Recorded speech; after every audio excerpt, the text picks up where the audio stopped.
Yes, Roma wines taste better because only Roma selects from the world's greatest wine reserves for your pleasure.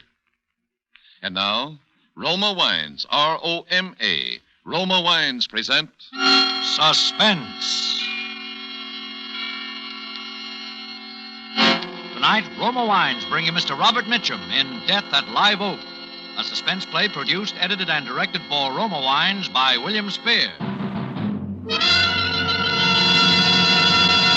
Suspense, radio's outstanding theater of thrills, is presented for your enjoyment by Roma Wines. That's R-O-M-A, Roma Wines. Those better-tasting California wines enjoyed by more Americans than any other wine.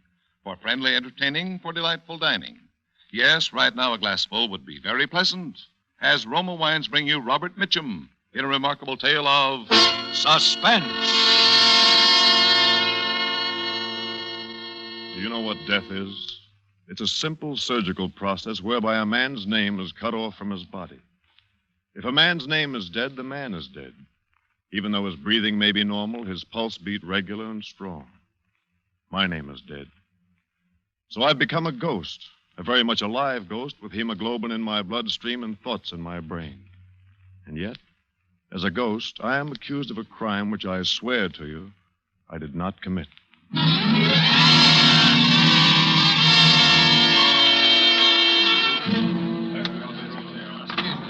Going up.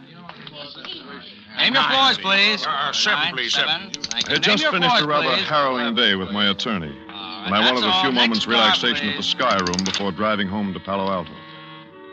As I stood in the elevator, I was conscious of someone staring at me. A girl, wearing an orchid which had been completely crushed against the shoulder of her mink coat. She was young, early 20s, I'd say, a sort of face which I find peculiarly attractive. Lean, tanned. She stood perhaps 3 feet away from me in the elevator. Her eyes stared steadily into mine. I glanced away, then looked back again. She was still staring at me.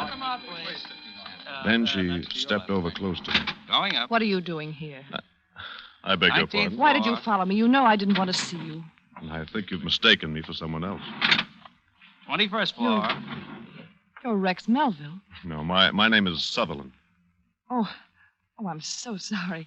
You look exactly like... Oh, please, forgive me. This is your floor, ma'am. Oh, thank you. Good night, Mr. Sutherland. Good night. Sky room, sir?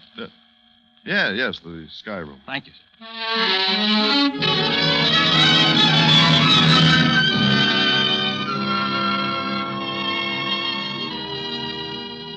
I'm a flyer, and I like to look down on the lights of cities from high places. Usually it makes me feel important and warm inside, but not on this night. I found myself looking down, computing how many miles an hour a human body would be falling by the time it hit the sidewalk. Then I noticed, leaning over the parapet a few feet away from me, the girl from the elevator. Good evening. Oh, good evening. It looks as if I am following you. It doesn't seem possible. What, the resemblance? Yes, it's almost perfect. You're a little taller, I think. No, my chin comes just below his shoulder, too. You're exactly the same height as Rex. And who is Rex? A friend. You told me your name on the elevator. I've forgotten it. David Sutherland. I'm Diana Blake. Miss Blake? Yes. Oh, would you care for something to eat, Miss Blake? Yes, I would.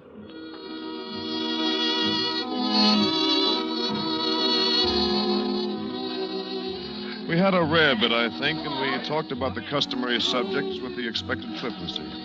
She was beautiful, by every standard except the Flemish. There was a thrilling compactness about her. My mind floated through all sorts of conjectures, but Miss Blake bolted me back to reality. I lied to you. What? My name isn't Diana Blake. It's Mrs. Melville. Rex is not a friend. He's my husband. Oh, somewhat more than a friend. In this case, somewhat less. It's so incredible. So utterly incredible to sit across the table from someone who looks exactly like my husband and have a good time. Oh, Better leave. He might find us here. Of course. Philip? Yes, Monsieur Sutherland? Check, please. May I see you home? Oh, it's not necessary. I have a suite here in the hotel. Here is the check, sir. I'll sign it. May I borrow your pencil, Philip? I'm deeply sorry, Monsieur Sutherland. What? I've been asked to tell you that... Now, look, I've been signing checks at the Sky Room for 5 years. Yes, Monsieur, but the accounting Please, department... don't hate me if I pay it. Oh, no, I couldn't possibly You allow... will find, David, that I am a woman of extremes. I've either a great deal or nothing. Right now, the only thing I have a great deal of is money. Philippe. Thank you, madame. Don't be angry, please. It's a small price for saving my life. Saving you? When you spoke to me out there on the parapet, I was getting ready to commit suicide.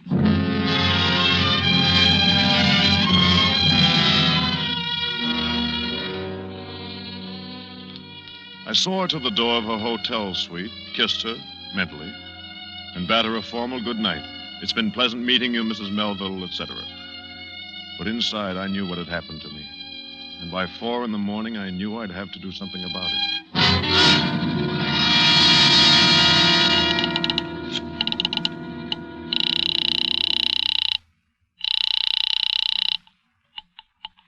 Market 0500. I'd like to speak with Mrs. Melville. One moment, please.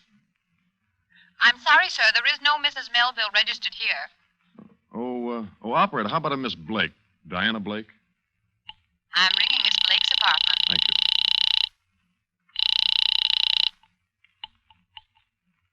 Hello? Forgive me for calling this late. David Sutherland. I wasn't asleep. I thought you'd call. I've got to see you. I know. As soon as possible.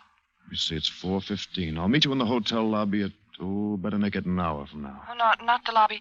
There's a little coffee shop, Radnick's, around the corner on Post Street. I'll be there. 5:15.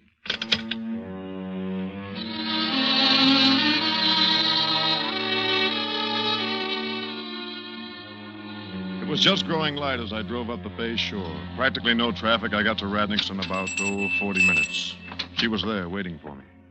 We ordered coffee. Anything else? Eggs, toast? No, I'm not hungry. Do you know what I want to talk with you about? I think I know. There are a few things we have to get clear. Are you married? Yes. The hotel has you registered as Miss Blake. I've been separated from Rex for 3 years. I met him in Buenos Aires. We were married. Didn't work. So I left him. No divorce? I hate scandal. Nobody knew I'd been married. It was foolish, but I came back here and became Diana Blake again. And he dropped out of your life? Until last week. Just showed up out of nowhere. Seems he suddenly needs money, and a wealthy wife's a handy thing to have. Did you buy him off? It doesn't stop there. He wants to live with me. I can't stand being in the same room with him. And he looks exactly like me. That's why I married him. He's very attractive. His appearance...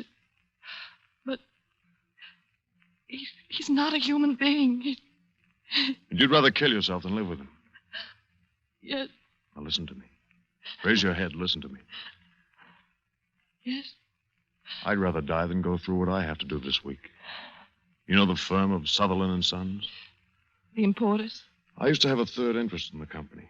But there have been some cagey stock manipulations by my dear cousins. I wound up with a safe deposit box full of waste paper. I may have to go through bankruptcy. Oh, I'm sorry. Now, look. We both considered suicide. That's no good. But what would happen if we both became... Husband and wife? Yes.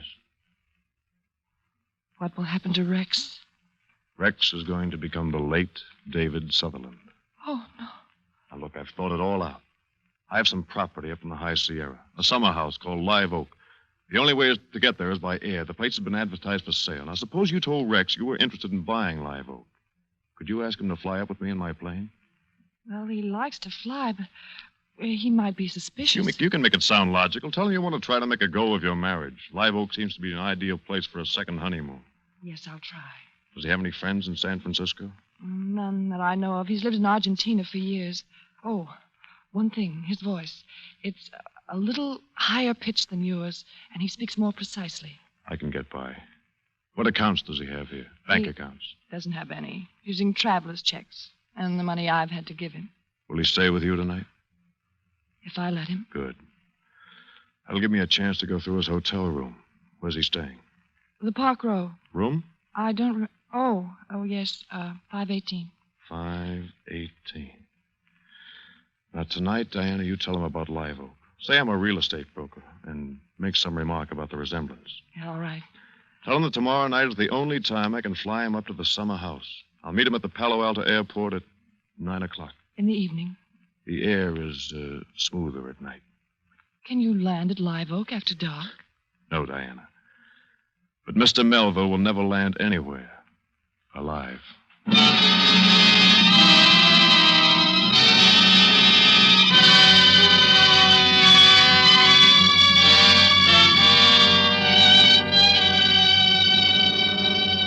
For Suspense, Roma Wines are bringing you Robert Mitchum in Death at Live Oak. Roma Wines' presentation tonight in radio's outstanding theater of thrills, Suspense.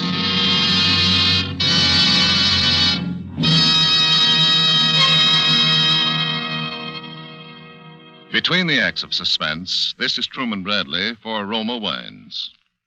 When you share Roma wine with family or friends, you enjoy fuller bouquet, richer body, and better taste. Yes, Roma wine gives you more enjoyment for your money, an extra dividend of taste pleasure in every sip. To make absolutely sure that Roma wines taste better, Roma selects from California's choicest grapes. Then, with centuries-old skill and wine-making resources unmatched in America, Roma master vintners guide this grape treasure unhurriedly to tempting taste perfection. These choice wines are placed with mellow Roma wines of years before. And from these reserves, the world's greatest reserves of fine wines, Roma later selects for your pleasure. Tomorrow night with dinner, enjoy the superiority, the better taste of Roma California Burgundy or Sauterne. Discover for yourself why more Americans enjoy Roma than any other wine. That's Roma, Roma. Your best buy in good taste.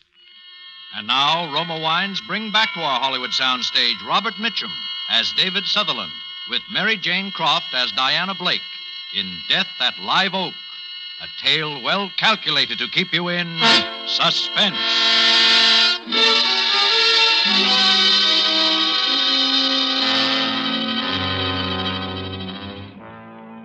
I left Diana and went directly out to the airport. I loosened the screws around the cowling of the instrument panel of my airplane. Then I took my parachute home and soaked it thoroughly in a wash tub full of black dye. The shrouds and the silk came out dull black, just right. As it began to grow dark, I felt a tremendous desire to be with Diana, at least to talk with her. I realized how much she was coming to mean to me. But I stifled my urge to call her. If I could be apart from Diana this one night, I could be with her the rest of my life. I drove back into San Francisco to the Park Row Hotel. As I walked in, I turned my hat brim down in the way Diana had told me Rex Melville wore his. I prepared to speak more precisely to try out my impersonation of the man I was about to murder. Good evening, Mr. Melville. Good evening. May I have the key to 518, please? Certainly, Mr. Melville. You weren't gone very long, sir? No, not long. Is there any mail in my box? Well, I just gave you your mail, sir, when you went out. Oh, of course. I'd forgotten. Thank you.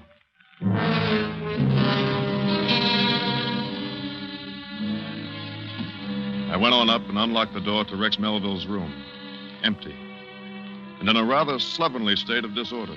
I made it a point to touch everything in the room, the light switches, the water faucets, the drawer handles.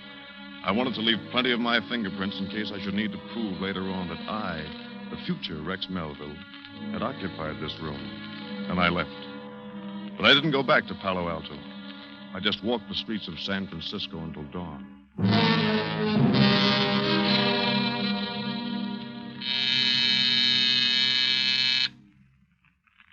Who is it? David. Just a moment.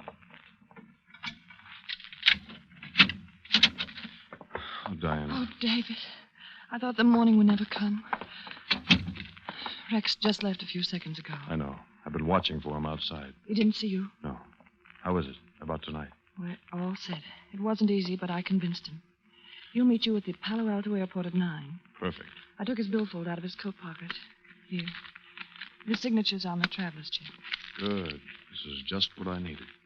Oh, David. When will it be over? Before midnight. I'll be back with you by this time tomorrow morning. Be careful. Do you know something? I've never kissed you. Oh, my darling. Forgive me. I didn't blot my lips. Who could that be? Rex. I had the billfold. Yes? Who is it? Let me in, will you? I forgot something. Just a moment. I left my wallet. Well, hello. This is the real estate man I told you about. My name is Sutherland. You're right, honey. He's a dead ringer for me. Yes, I understand we're taking a little trip tonight. Yeah, say, you make your business calls pretty early in the morning, don't you, Mr. Sutherland? he stopped in to find out about tonight. I was just leaving. Good. Now, what about the wallet, honey? It's not here. You sure? If I find it, I'll call you. All right. Say, why don't we ride down in the elevator together, Mr. Sutherland? You can tell me something about this place at Live Oak. Oh, but Rex... I'll be glad to. Goodbye, Mrs. Melville. I'll see you later, honey. Goodbye.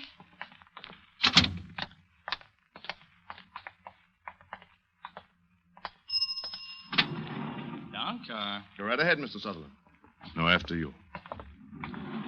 All the way down? Yes, the lobby, please. Yeah, I hope you're a good pilot, Sutherland. I've been flying 10 years. What kind of plane do you have? Metal monoplane, a high wing. It seats 2 people side by side. Say, What's the matter? are you fellas twins? No. I thought for a minute I was seeing double. Have to go see an eye doctor or something. No, we're not twins. You sure do look alike, though. Glad I don't have to see an eye doctor. Oh, here's the main floor. Watch your step, please.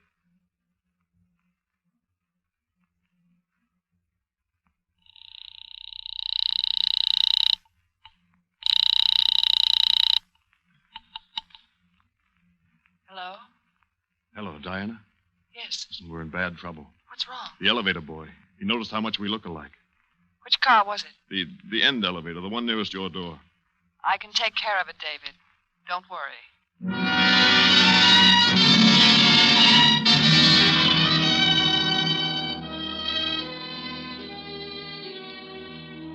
It was a ghastly day of waiting.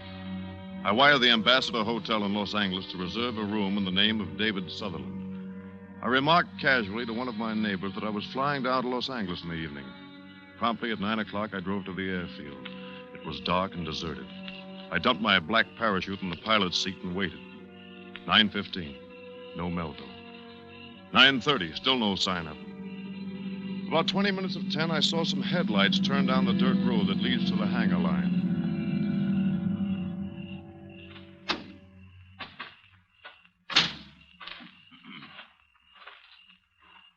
Is that you, Sutherland? I've been waiting for you. Well, I'm sorry to be late. I was delayed in town. You all set to go? All set.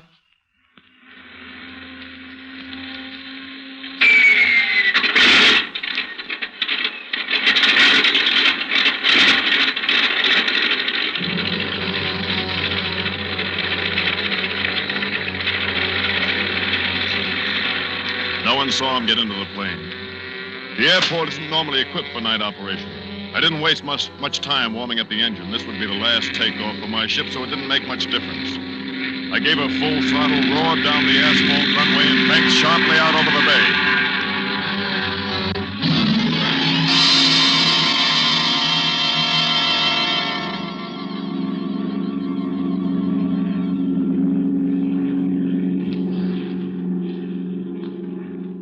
Sort of pretty up here.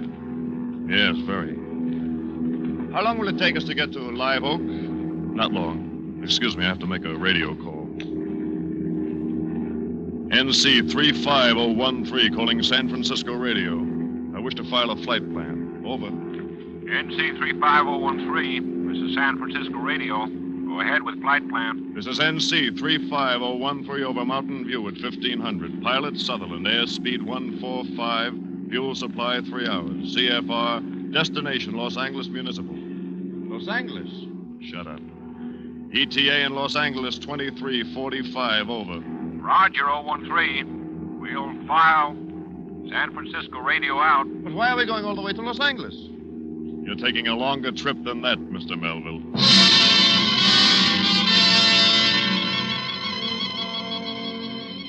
I grasped the loose cowling from my instrument panel and swung it squarely against his head. He fell forward against the seat belt. There was no blood. The bruise on his face was exactly where the cowling might strike him if an accident threw him forward against it. Quickly, I screwed the cowling back in place, and then I set about exchanging clothes with my unconscious passenger. It was difficult in the cramped cabin, and I had to watch my flight controls.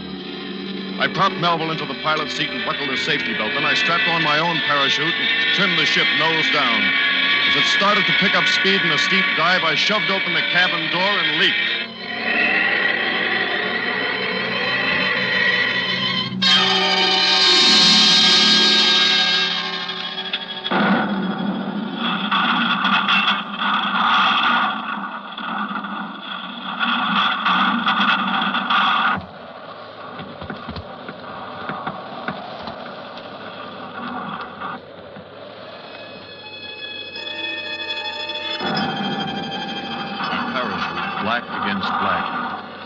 Quietly into a meadow a few hundred yards from my burning ship. The wreckage was complete. I pulled in the chute, wadded it up, and tossed it onto my funeral pyre. Sleep well, Mr. David Sutherland.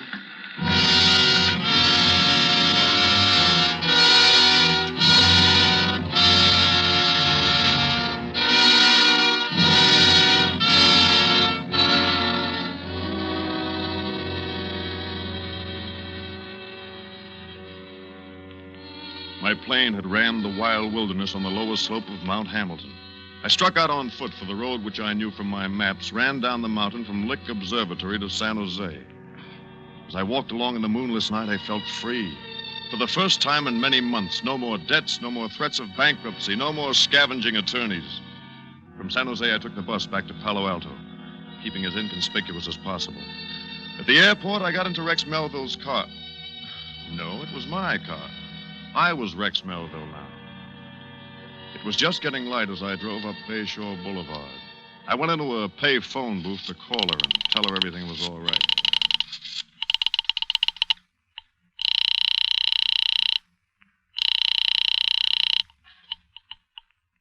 Market 0500. Miss Blake's apartment, please. Miss Blake? Diana Blake. One moment, sir. I'm ringing Miss Blake's apartment. Hello? Hello?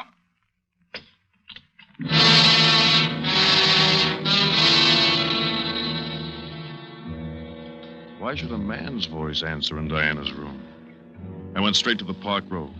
The same clerk was on duty who had called me Mr. Melville the night before.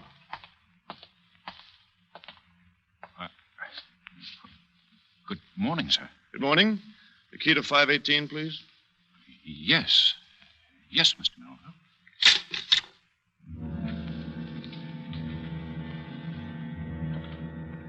Why should he stare at me that way? Everything had gone according to plan. What had I done wrong? Hello. I must have the wrong room. No. This is the right room, 518. Come in. I've been waiting for you, although we really didn't expect you to come back here. What do you want to see me about? Well, there's a little matter of murder. You must have the wrong person. My name is Melville. Rex Melville. Yes. Mm-hmm. This your billfold? Yes, that's mine. There's my name on it, Rex Melville. Well, you ought to be more careful where you leave it. Why, where did you find this wallet? Now we want to get a few things straight. Harry, find the elevator boy and have him come in. Right. Now, about this Miss Blake. What was your relationship with her? A girlfriend? No, she was my wife. Oh? We were married in Argentina 3 years ago. Well, Mr. Melville, if this woman was your wife, why did she use the name of Miss Blake? We'd been separated. Oh, I see. Did you want to see me, sir? Yes. I want you to take a good look at this gentleman and tell me if he's ever ridden on your elevator. Yeah, I took him down last night from the 21st floor. He was in an awful hurry and sort of nervous. It was just before 9 o'clock. I remember because I go off duty at 9. No. It was someone else. I was in Palo Alto at 9 last night. What is this, anyway? Look at him very carefully, son. You're sure this is the man you took down from the 21st floor? He's even wearing the same suit. I demand to know what right you have to Don't you question remember, Melville? Last night, sometime between 8:15 and 5 minutes of 9, you murdered Diana Blake.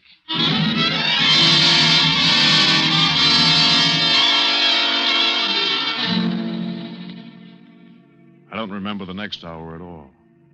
But I heard myself saying, there's another man. He looks exactly like me. He must have killed him. Oh, a sort of Mr. Hyde character? No, another person. Elevator boy, you saw us together in your car yesterday morning.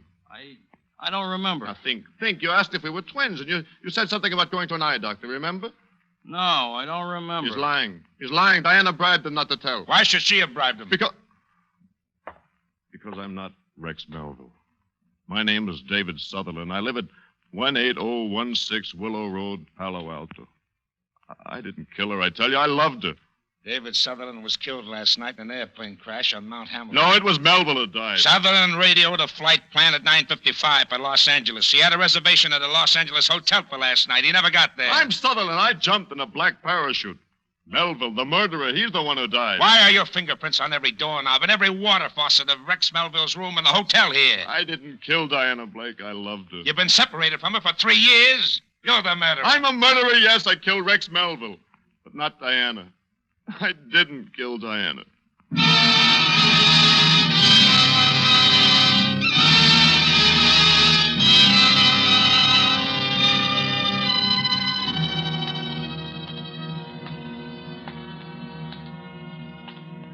So, there it is. Now you know what can happen when a man's name is severed from his body.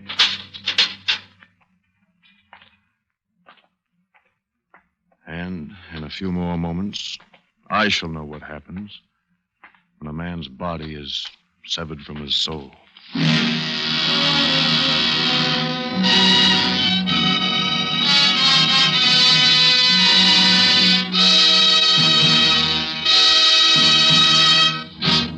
Suspense.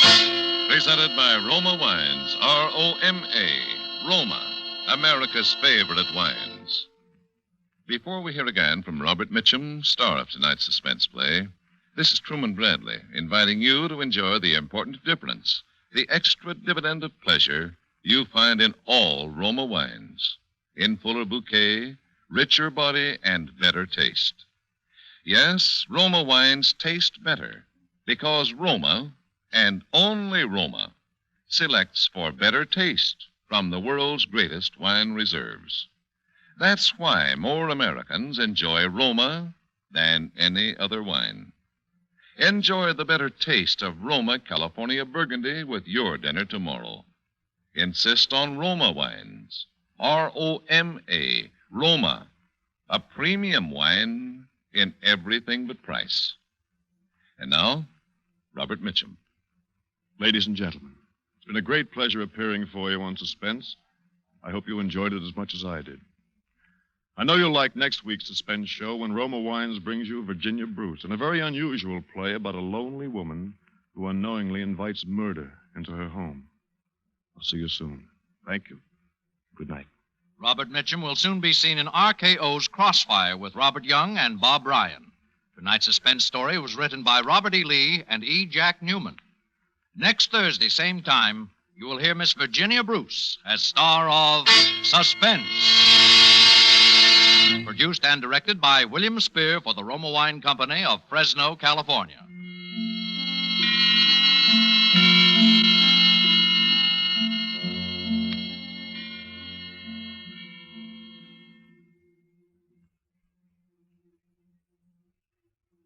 For the finest in sherries, remember this name. C-R-E-S-T-A, B-L-A-N-C-A. Cresta Blanca. Cresta Blanca. Yes, the famous California sherries of Cresta Blanca are among the great sherries of the world. And Cresta Blanca has created a sherry for every occasion, for every taste. Ask your wine dealer. Discover the ideal Cresta Blanca sherry for you. Shenley's Cresta Blanca Wine Company, Livermore, California. Tune in again next Thursday, same time, for Suspense. This is CBS, the Columbia Broadcasting System.